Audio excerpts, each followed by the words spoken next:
Welcome to Not the 9 to 5, the podcast for freelancers by freelancers. I'm Kat. And I'm Francesca. Coming up on today's episode.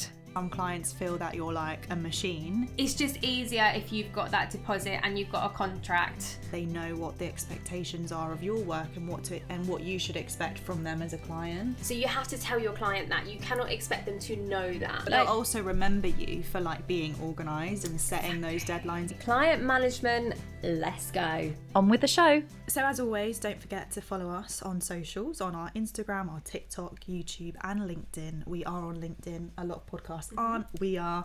So get yourself following that and enjoy. Yeah. Not the 9 to 5 pod. There we go. So we are talking about client management today. Wow, sitting like that like I'm a man. You are.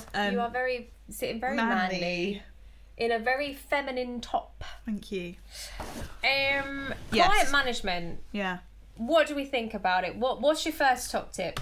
Definitely to use contracts. Oh, I think there's 100%. a lot of freelancers that go, it's fine, like I know that client, or I've worked with them before, or they seem okay, so I don't need to really put a contract in. But it's always key to like protect yourself. You need a contract. Even if you've got like a one-pager document that states like your terms and conditions of XYZ, when you need to be paid by, like the types of work that you do, the hours that you need to work, all that kind of stuff. At least then you're protected and they can sign it and you can sign it and then you're like all good. Absolutely. Like it doesn't really need to be full of legal jargon or anything like that. It's just to protect you, first of all, getting paid, but then also second of all, like not going over your hours or like having an hourly like fee for extra work or like, so they know that their quoted price may not be the final price because you say it takes 4 hours to do, it's actually taking you 6 hours because they want revisions, then you need to be paid for that, quite frankly. Well, Amy Nicholson, she put in her contract, a guest that we had on a previous series, she was saying how she put like a little deposit fee thing in her contract, so she gets like a deposit paid before she starts the job, so at least she knows that she's got some sort of security in. Yeah, and then definitely. she invoices the other 50% or 60% or whatever it is later on, but at least she's like covered for that initial, in case the client just goes, I'm not gonna pay you or whatever. Do you know what I mean? Because I mean, yes, you can take them to the court and you can, do all of that stuff, but it's long, it's expensive. It is. It's just easier if you've got that deposit and you've got a contract that hopefully they will abide by. Yeah. I also think it's really important to set like your expectations of like deadlines and like how you communicate like straight off the bat. Yeah. So the first thing you really want to establish is, what's the deadline for this project? Is there one? If there isn't one, let's set one, because it's always good to have that clear goal in mind. Yeah.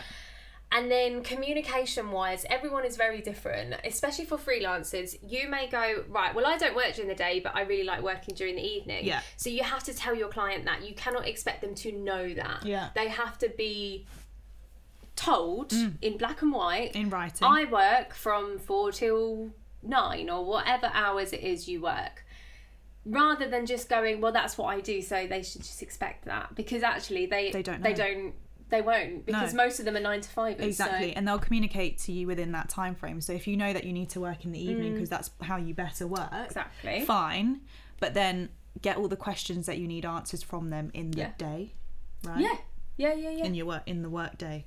Yeah, or get your answers from them, like send an email the night before for stuff you need the next day. Exactly. There are ways around it, but I think really. And also like honest and open communication as well. I think it's not even like your communication style, it's like being honest with the client of like how long you really think that will take, or you actually might not think you can do the whole project for them, but another freelancer who can help you. You have to be honest with them about what's actually going on. And also I find when I'm in the middle of a project, just emailing them every time there's an update to it of like, okay, well, I'm just about to edit it, I'm just about to master it. They like to know what's happening along the way. So it's really important that you always have that open line of communication with them. But it's also clear also useful to set clear boundaries, because I think sometimes some clients feel that you're like a machine because you're so quick at what you do or good at what you do that you're expected to work 24/7, and you shouldn't. You need to set clear boundaries, like you said before. Like if your working hours are this to this, and that's your working hours, and if there's anything extra that needs to be negotiated, then maybe you need to have that conversation quite early on so that they know what the expectations are of your work and what you should expect from them as a client. So kind of like just having a handle on the scope of the work that you need to do, and making sure that everyone is aligned and on the same page. Definitely. And making sure that you're getting paid if there's more work than it is expected as well. That's really important. That you do set those boundaries of like, well, I can't do any more work until you pay me X, Y, and Z. Exactly. Yeah. I also think the last thing that is very important for client management is to, and I've kind of already covered it, but is to make sure that you're checking in with them. It's really important to have that, like I say, clear communication with them, to check in regularly so that they know where the project is, and also to form that relationship with them, because the more you can talk to them, especially if it's a Zoom call or not really FaceTime.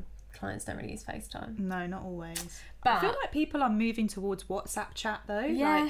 Like there's like client WhatsApp groups now. But business. Yeah, I think if you can have like a face-to-face, even if it's over Zoom, I think it's very personable. So yes, okay, email them when new stuff happens within the project, but also get them on Zoom, get them to know who you are and your personality, because your work is going to benefit from that. Their project is going to be better, and also they're going to know who you are, and they're more likely to recommend you if they know who you are. But they'll also remember you for like being organised and setting those deadlines in, because like clients like to be updated, maybe not all the time, but maybe like once a week. Here's like our weekly check-in. What's happening this week? What do we need to do? What do I need from you? What do you need from me? Are there any adjustments? X, Y, Z. And I think that should help you get into the mode of client management. Definitely. Client management, let's go. Tell us what you do as well, because this is kind of like what we've experienced. This is what we experience. If you have your own little top tips on how to manage clients effectively without any stress or hassle, tell us. We'd love to know. I think that person is not real. Who you've just said. No hassle from clients. No. Are you mad? Well, you never know. You could have a dream client who's just like, all the super time. super chill. Well, if you're out there, let us know. Hit us Bye. up. Bye. Follow us for more freelancing tips and advice. And don't forget to join our WhatsApp community, Freelance and Advanced. See you next time, everyone.